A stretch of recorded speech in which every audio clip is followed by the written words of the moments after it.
Another day, another vlog tayo mga buddy. Dito tayo ngayon sa coastal, malapit sa dagat. Kung saan na dito yung mga design nila na para mga ipin. Para mga ipin. Diba? Ang ganda yan. Papakita ko sa inyo ng malapitan para makita nyo. Yan mga buddy. Kita nyo, lalaking mga ipin na nandito. Baka ang ipin nyo, isa sa mga nandito ng mga nakatayo. Oh, diba ang gaganda? Yung iba dyan malinis, yung iba may cavities. Oh, diba? Oh, dito pwede rin mamasyal. May rito, may bike trail. Pwede kayong mag-walk dito. Ayan. Sa kabilang side nyo yan, nandyan yung peninsula. Andito, yan sa kabilang dito yung highway ng coastal. Oh, may tatlong ipin dito, parang tatlong bibilang din. Dito sa kabilang side naman, nandito yung mga parkingan. Yan, pwede kayo mag-parking. Yan, yung blue na yan, para sa may mga kapansanan yan. Ganito dito sa New Zealand, binibigyan ng lugar yung mga kapansanan, lalo sa mga daan at parkingan. Ito naman yung walking trail saka bike trail. Oh, nakita nyo, dami itong seagull. Ang seagull na yan, endangered na sa ibang bansa yan, pero dito, hindi. Napakarami yan dito, lalo dito sa Dunedin. Yan, yung lugar na yan, yung city ng Dunedin. O yan, tapos may papuntang Port Chalmers na yan, dun, kung saan nandun yung port ng Dunedin. O yan yung lugar na yan, diretso yan. Tapos sa kabilang side naman, nandyan naman yung peninsula. Yung nasa dulo na yun, yan yung Forsyth Park kung saan nagkadaos ang rugby. At ang capacity niyan libo yan. Ayan libo ang capacity. Malaki yan, malayo lang siya. Oh, Forsyth Park yan mga buddy. Yan, malapit sa uni lang yan. Ayan, marami dyan na gym. Pwede kayo mag-gym dyan, mag-practice ng gym, mag-exercise. Mayroon din sa loob niyan.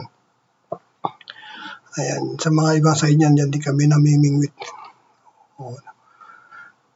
Dito lang namin, malapit lang din kami sa dagat. Ayan, kaso lang hirap maligo dahil malamig ang tubig. Ayan yung lugar na yan, peninsula yan. Ang ganda ng mga bahay dyan kasi ang view nila pagdating ng gabi ang Dunedin City, mailaw. Oh, kaya mahal ang mga dyan, lupa dyan. Ayan, dyan papunta yung Larnaca Castle, dyan kadadaan, sa taas na yan. Ayan. Tapos dito sa kabilang side naman yan, dito naman yung kabilang side niya, St. Kilda Beach. Ayan, papunta dyan yung St. Clair Beach. Ayan, mga unahan na yan. May konting tulay doon sa unahan na yun. Ayan. Diba ang ganda ng panahon ngayon? Ayan o. Maano yung pati tubig. Pag ganyan ng dagat, masarap mag-boating. Hindi siya maalam pag kayating lang kayo, pero pag doon sa may mga may layag, kailangan yan naman mas mahangin na yan. Ayan yung mga bato na yan dyan, inaabot yung tubig pag high tide. Ayan o, diba? Wala yan pag high tide, di mo makikita yan, may tubig yan. Hanggang dyan yung pinaka high tide yan. Ayan, low tide siya, kaya mababa ang tubig. Ayan, hanggang dulo. Ayan.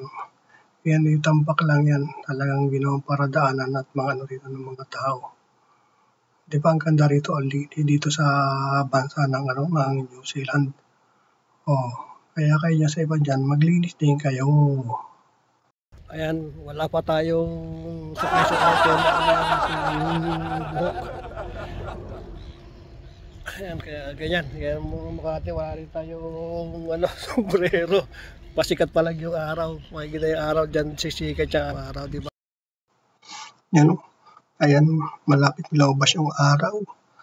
Magsa-sunrise na siya. Ayan, kasi lang maulap siya. Natatakpan yung araw. Ang ganda sana tingnan dyan. May lugar ng bandang peninsula dyan sa taas. O yan, yung araw nakikita nyo. Nakatago sa ulap. Nahihiya pa siya. Oh, ang ganda dyan. Ang ganda ng paikot. May mga ibong pa lumilipad-lipad. Ang ganda ng panahon. Hindi siya masyadong mainit. Pero hindi siya umuulan. Ayan, tinan nyo, nakita nyo may nagbabike. Bike trail po talaga to. Ayan, tapos nandyan ang mga parkingan dyan. At syempre, tayo yan na rin. Uuwi na. At yung mga garden dito, mga buddy, nililinis siya, may tagalinis siya, may tagakat ng mga damo na yan. Kaya laging malinis na, may maintain ang kalinisan dito. Kaya kita mo yung mga ibon, gustong-gusto sa garden, di ba? Kasi malinis.